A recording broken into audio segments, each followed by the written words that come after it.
For exercise 3, you are going to finish coding the program by adding the missing methods and the exception handling.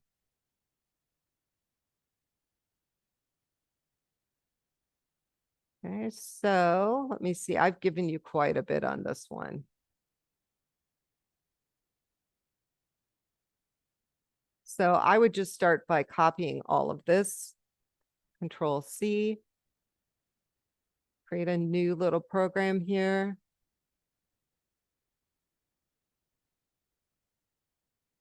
And console lab.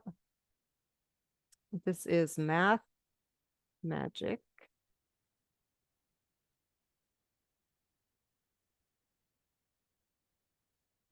And make sure that you do not use top level statements. You're picking the most current version of .NET that has long-term support.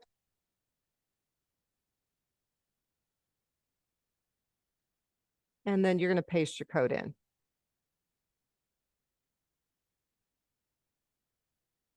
And then immediately you can tell which methods are missing.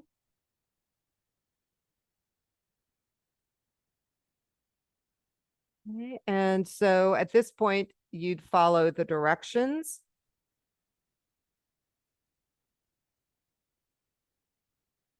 Okay, you're going to have to do an addition, multiplication, and subtraction method. I have done the division method. And so the methods you're creating are going to be similar.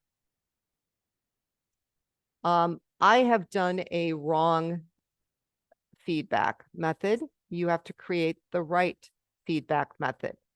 So the right feedback is going to be similar to the wrong.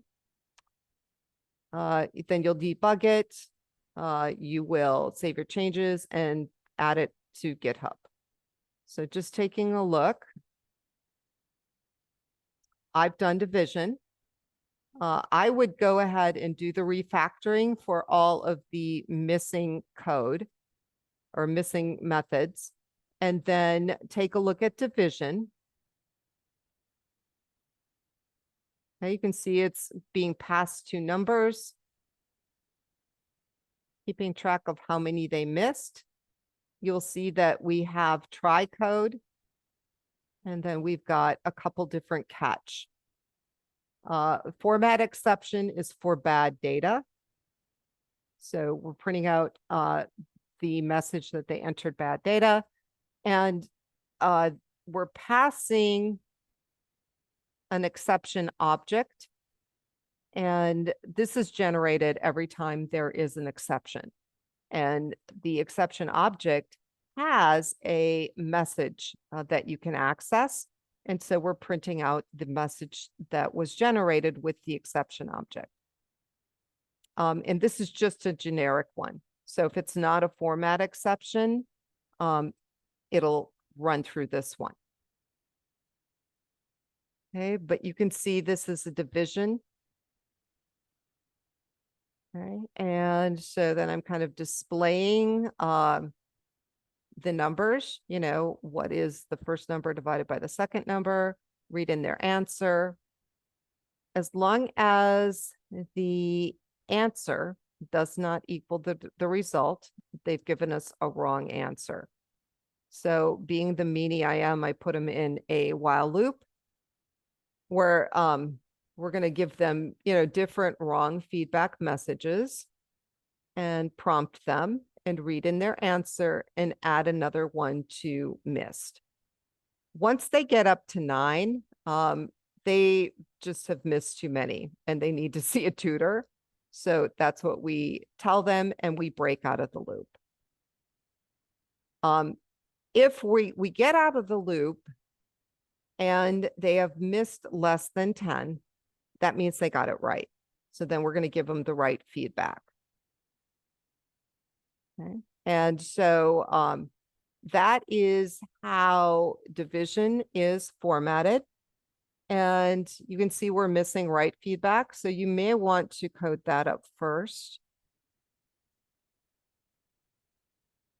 And that's going to be similar to wrong. In fact, I would probably copy what's in wrong.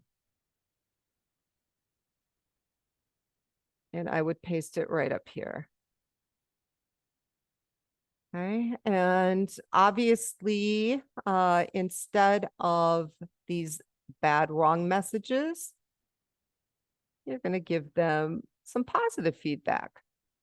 Awesome. Great answer.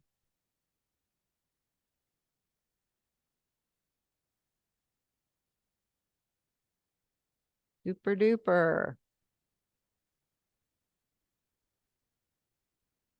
A plus. All right, so you figure out what different messages you want to give them. Nice job. Fantastic.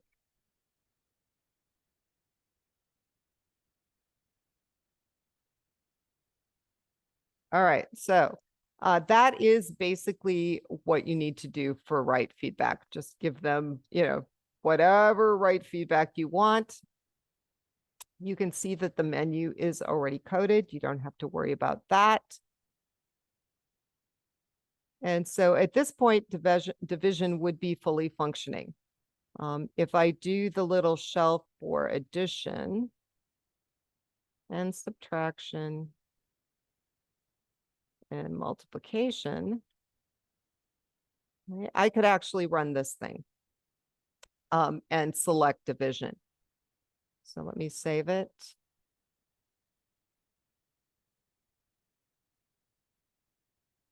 Okay, so if I pick addition, subtraction, or multiplication, it's not going to work because I haven't coded those methods, but I can do division. That's all coded out. Oh, Lord. Okay, so let me figure out what this is. I'm cheating.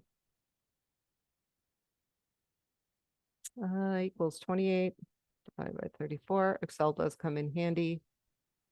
0.82. Goodness. All right, let's see.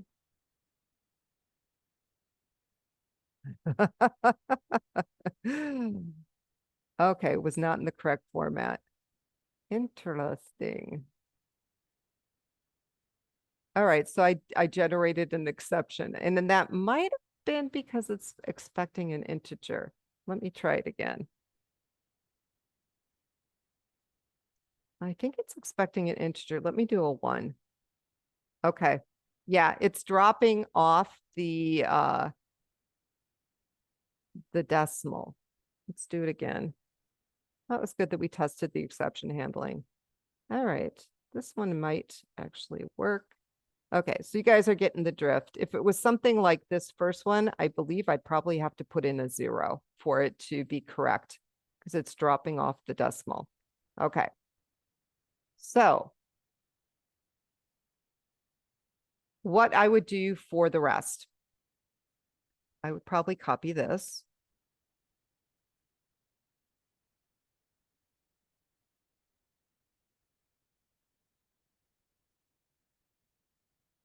And then adjust it for multiplication, right? It's bringing in N1 and N2.